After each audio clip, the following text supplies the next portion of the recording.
Hali ya yote ni washukuru kwa watu wote ambao mnaendelea zoezi la utoaji damu kwa hiari katika hospitali yetu ya Rufaa hapa jijini Dodoma.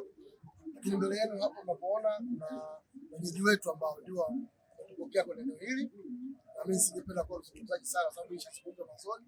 Lakini pia mkabishe Dr. Sara Ludovic ambaye ni daktari bingwa wa maradhi ya macho ambaye ndio medical officer in charge wa hospitali hii hapa, aweze kutoa neno ikiwa ni sehemu ya kukamilisha. Asante. Kwa jina naitwa Dr. Sara Ludovic, ni kaimu mganga mfawidhi wa hospitali ya Rufaa ya mkoa wa Dodoma. Na siku ya leo tumepokea wageni chama cha wahamasishaji wa michezo Tanzania. Nasi tunatoa shukrani zetu za dhati kwanza kwa zoezi lao kubwa hili la kuchangia damu. Tunawashukuru sana kwa mmoja mmoja, lakini tunatamani waendelee na kuendelea kwa sababu hii maana yake nini? Ni unakwenda kutengeneza mashabiki wenye afya bora. Kwa leo wameweza kuchangia chupa 100 za damu. Kwa hiyo tunawashukuru sana. Lakini maana yake ni nini? Maana yake ni kwamba Tanzania ni yetu sote. Katika ujumbe wao kuchangia damu, moja wao ni amani. Kuonyesha kwamba wanataka washabiki washangilie wakiwa na amani, lakini wakiwa na afya njema. Kwa hiyo tunawafurahia sana na tunawashukuru sana kwa hilo.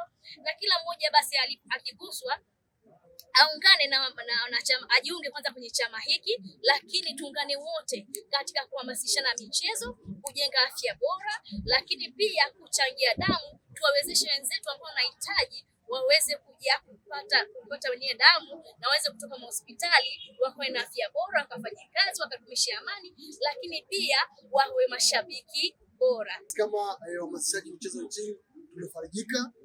Kwa nafasi yangu kama mwenyekiti, nichukue nafasi hii kuwapongeza na kuwashukuru uongozi mzima wa Sports Promotion kwa hii tukio kubwa ambao wamelifanya, lakini niwashukuru wanachama wetu wa Sports Influencers Promotion kwa kujitoa. Kutoa damu sio jambo dogo, lakini wao kwa kutambua mahitaji ya wagonjwa waliopo kitandani, lakini kwa ujumbe ambao tunao wa kurejesha amani kuelekea AFCON, lakini afya bora ya kila Mtanzania ni jukumu la kuzingatiwa, na tupo tayari kwa AFCON. Wameamua kuja kujitolea damu yao iwe sadaka ikawaponya wagonjwa wote, ili inapokuja AFCON kila mmoja aweze kufurahia na kuzishangilia timu za taifa yetu Tanzania kuelekea AFCON ya mwaka 2027. Kwa hiyo niseme tu niwapongeza sana kwa hili jambo kubwa la kiibada ambalo wamelifanya, na Mwenyezi Mungu awafanikie kila heri katika mambo yenu. Amina.